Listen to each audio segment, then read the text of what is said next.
What's going on, guys? Abrases here.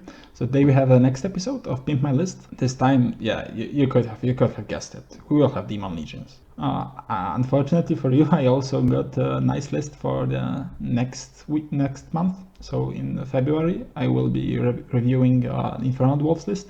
Spoiler ahead. I think it would be good to go back to Infernal Dwarfs for a bit. But for now, let's focus on the Demon Legions. And next submissions will be considered for the March Pimp My List edition. So you can always submit the list to me. I will comment on them anyway. But just a heads up, I won't be playing them in February as well. So I actually got the Italian coach who wrote to me about the Demon Legions. We met at the ETC. He was playing at the ESC. Very good guy. Enjoyed talking to him. Like I really like the guys from the Italian team. They are all very cool dudes. Always had good time talking to them. And he actually sent me 2 lists. And I was like, okay, so which one should I take? And I actually took not the better one, but the more interesting one, I guess. So I will feature both of them in the video. We will start with the more interesting one, and then at the end of the video I will put some comments out for the more standard one and I guess the better one. So the list he sent me was basically 2 great demons with Miser and Courtesian, and then you have the pretty much standard core setup of 1 big unit and 2 small units. Amazingly, you don't have a big special unit that people tend to run, so like 6 Fiends or 6 Hoarders. No, you have 2 Blazing Glories in that place. Then you have some Chaff, and then you have 3 Brazen Beasts. Again, amazingly with Whip Crack Tail. I know some people are actually considering this equivalent to Red Haze, but I think with this army, since you are lacking tools like this, the Red Haze is absolutely amazing, even if you have 2 times Blazing Glories in the list. So let's talk a bit about this list. I think that it is fairly good in the matter that it's really pushy, and the Lemur units in core are really deceiving. There are only 11 Lemurs and they have only strength 3. Like, what do they really do? But they can really hold the flank, they can break your opponent. But I am not sure about the choice of the unnatural roots here. Probably just the banner would be better. I think the Smothering Coil Sirens are interesting. They are really frail, but when it comes to melting those infantry units, then they just do it with ease. The Courtesian is actually the model that I've been trying for my first list that I've built with demons, but I think that running him as a master is a really weird choice, especially with divination and with no other manifestations, because you want him to be safe and you want him on the flank. But if you have him as a master of divination and you have only 1 other wizard in the list, then you want to have range for your spells as well. So you want to have him in the center, and this is basically what will happen in the game. So because you can't position him on the flank, because then he will not have the range for the spells. But if you position him in the center, he's very much not safe here, and he's not benefiting from his own abilities to get the flank charges and to get all the extra attacks and such. Other interesting thing is the Miser. He is an excellent anvil, but I don't really see much hammers in this list. Like the Succubi seem to be a hammer and the Courtesian seem to be a hammer, but those are really fragile hammers, and I wouldn't really classify it like this. So I don't know if he really fits in the list. Maybe something else like the Mao of Akan could fit here, but yeah, especially because the frontage of the army is pretty small.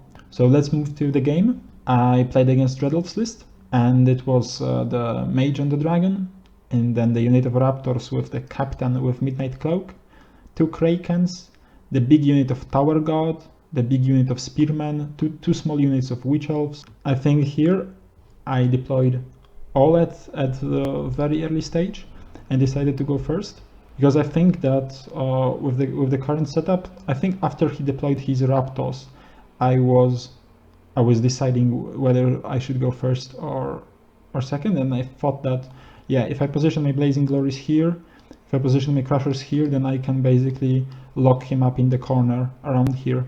So the position that I'm not satisfied with is the Cortesian, because I think that here, yeah, it will have the ranges to the spells, but then it's not using its rule. It will most likely be threatened by the dragon. So I don't know. The biggest two problems in my opponent's list are those Tower God and Oracle, because the Tower God have the +1 to wound banner in the first round of combat. Even Miser isn't really safe with them, but after calculations I concluded that, yeah, probably I can just put Miser in them and hope. So I think from my opponent's part, the biggest mistake was the Oracle. I think it could have easily be put much more further, especially because I don't have shooting. Like if you put it here, then you are not locked up, because when it is outside the house, it doesn't have much place for development, right? Like this side of the board is very heavily guarded, and I can basically make a line like this, and it will be very hard for the Oracle to exit that, right? So I think it would be much better for him to stay on the right side of the field, because for now the Oracle is by far the biggest threat. Like we are facing each other with the very close combat armies, so the initiative is basically key.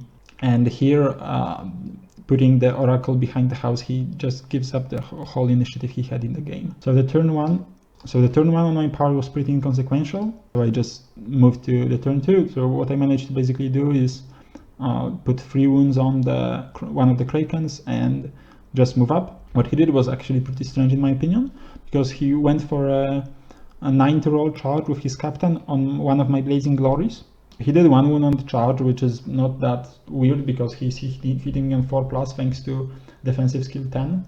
And then he's wounding me a 3-up and I have a 5-up ward save. And even though he has multiple wounds D3, I should be easily okay. And his captain was only 2-up armor save.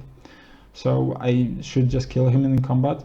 And that's basically what happened, but I needed 2 turns for that. So he managed to kill my Blazing Glory that was standing right here. This was actually a big thing for me, I guess, because if he didn't manage to kill and he needed to get all 3 wounds on the D3 wound snipe, so that was unfortunate, but it can happen obviously.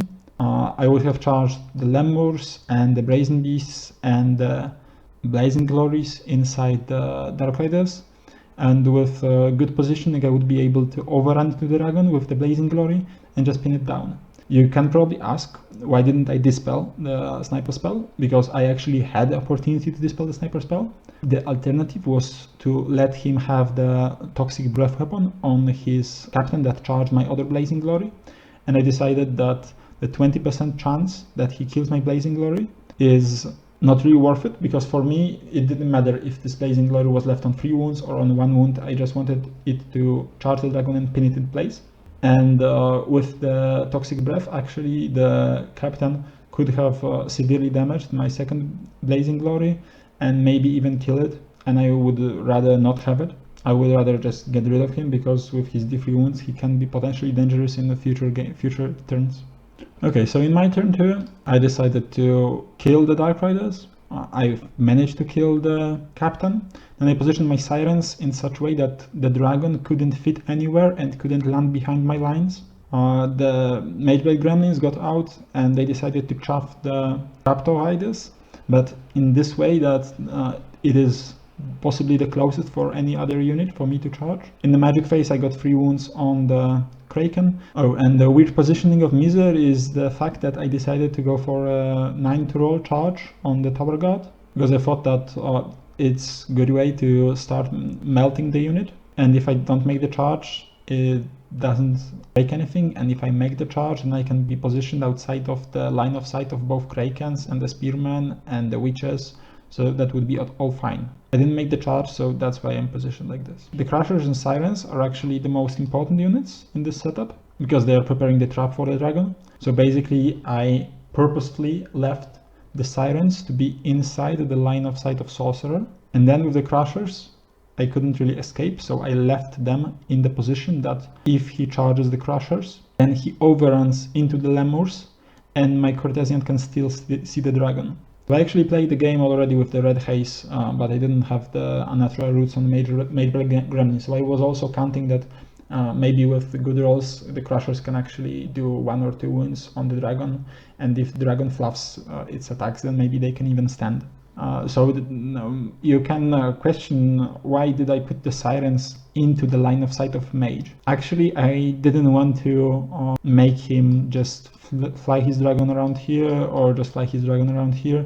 I wanted him to engage. Because I don't have that many range threats, I need to catch his dragon some other way. So I basically baited him into charging Sirens, then I obviously flee with Sirens. I have leadership 9, so I will most likely rally around here, and with Faint Flight I will just move here, so it won't matter that much for me, because even if I position out of the dragon's line of sight, I still won't move much more than here, because there will be no point in that. And after he charges my Sirens, he can either fail his redirect check, fail his charge check on the Brazen Beasts, and even if he makes all of them, then he can fluff his attack rolls, and then even if he goes through all of that, he has only overrun into the Lemurs and then the counter charge by Courtesian, so either way I think I'm fine.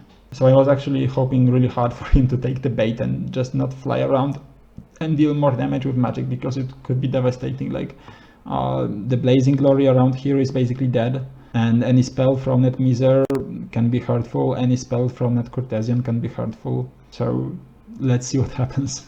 Okay, unfortunately he took the bait. So he tried for some charges into the Miser with the Kraken and with the Tower Guard, but he failed them. The Dread Knights charged the Mageblade Gremlins, and so like this.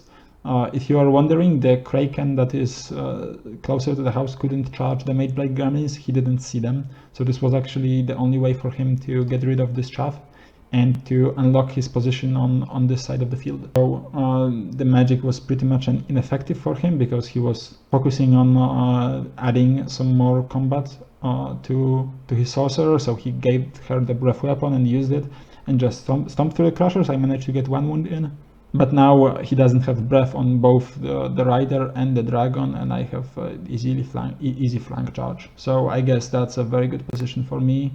If Miser charges the Tower Guard, then the Kraken still don't see them, so that's all fine. And basically what I do in my turn is I charge the Blazing Glories here, I charge the Plagueis here. He flees from Blazing Glory, and then I redirect the Plagueis to one of the Krakens just to lock them in place. The Miser goes into Tower Guard, the Courtesian goes here, I kill some chaff here, and that's basically all the plan I need for this turn to work out. I think that for him to take the bait with the Sorcerer was definitely the worst mistake of the game. The second worst mistake of the game was charging out the Captain into the Blazing Glory, because before you deal any damage to Blazing Glory, they are basically killing machines, so he definitely should have waited. Okay, and this is the image at the end of my turn 3. As you can see, both Krakens are blocked here. The Miser got 1 wound in first turn and will slowly chew through the Tower Guard. The Sirens killed the chaff, and those units are basically useless anyway. And the Dragon got 1 wound on Courtesian got 1 wound on the Dragon, and then they just chased him down because he lost combat by 4. Thank goodness for the core units having Swift Stride. I think it's huge, because with just my Swift Stride against his Swift Stride, it would be a roll, and I would have like 50-something% chance, and the core unit without Swift Stride wouldn't add as much. But with 2 units of Swift Stride actually being in combat, it's much more likely for me to chase him down. At this point the game was sealed, we played like 2 more turns, but they didn't matter at all. He managed to get my Miser down to 1 wound because his Knights rallied and then charged and then got a bunch of 5s to wound. But again, it was all over at the point where he lost the Dragon, right? So let's go to some real suggestions, the list. So first of all, I think manifestations on big demons are a must, especially if you are putting a master on them. Without the master, with only apprentice, I could guess that you can go with a very cheap demon and try to treat him as a regular monster. But if you put adept or a master, then I think it's definitely worth investing. For Courtesian, I would say that things like second hard target, the 2 armor save, +1 defensive, +1 offensive for every unit in the same combat, and the parry All those manifestations are very good because they improve the defensive capabilities, and Courtesan actually can get pretty easily to the defensive skill 9, which combined with distracting means that he will be hit on 6s in close combat. Together with Kaleidoscopic Flash, it makes a very, very resilient build, but it is very vulnerable to magic, and any magic will just shred him. Strong magic being very popular, with the extra 2 veil tokens you give to your opponent, I think the Courtesan is not a good choice, especially because what I said about divination. I think his role is easily substituted by the most popular demon right now, which is Omen of Savar, which also has divination, also can fight really well, also has a lot of armor piercing, but he can hide in the unit. He's basically marching inside the unit in the middle of the battlefield, so he has ranges from divination always, and he also gives those crucial rolls of leadership checks. So I think it's an easy substitution in this list, especially because Miser is not the one that is vulnerable to cannons very much. So, I wouldn't bother that you really have the only one target for the cannons, because Miser is actually pretty resilient, and the same for the bolt throwers. For the Miser, actually, if you want to have him, I would much rather have the breath weapon instead of extra attack. His attacks are pitiful, with the offensive skill 5, with only strength 5 AP2. I would much rather add him the breath weapon, just to be able to add a punch in one crucial turn, and the breath weapon is not much more expensive than the extra attack. This would also mean that with the breath weapon you can pick some crucial wounds outside of combat if you need. It would help at least a bit with this list having a lot of trouble with units running around it and being on its back. So as I said, I think the Red Haze is far superior on Brazen Beasts than the Whipcrack Tail, even in this list. The Unnatural Roots, I'm not sure about Lemurs, but probably on Gremlins are a waste, so I would definitely not take them. I think that Gremlins, if they land in the right targets, they will not be losing combat anyway, and if they will, then they will just die pretty fast anyway. If they want just to be chuffed, then there is no reason to make them more expensive. The interesting unit, the unit that actually made me want to test this list was the Blazing Glories, because I've heard very different opinions on them, and I wanted to check them out by myself, and I think that they are not worth it. 115 points. They are just a magnet for all the magic, all the shooting, all the bolt throwers, and 2 wounds off and you are not as good anymore. At 315 points, I can get probably something like 3 Fiends with Broodmother, with the healing, or just add some extra 80 points and get the 3 more Crushers with the Haze.